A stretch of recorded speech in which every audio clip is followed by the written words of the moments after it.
We often get people, women who are pregnant or are breastfeeding, and they ask whether they can use nicotine replacement therapy. In the first instance, the doctor would normally speak to that woman and suggest that she attempts to quit smoking as soon as possible in the pregnancy without the use of nicotine replacement therapy.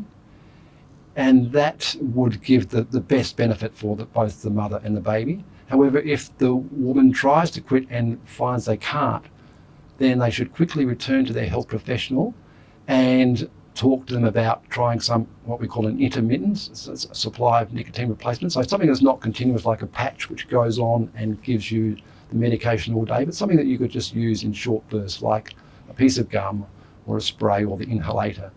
And that would be safest for the woman and the baby.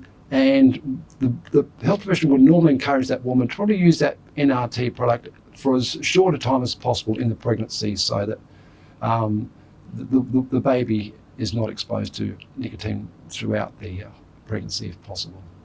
While we can say there's no side effects from breastfeeding and NRT, what we say is that use of NRT is definitely much safer than smoking while being pregnant or while breastfeeding.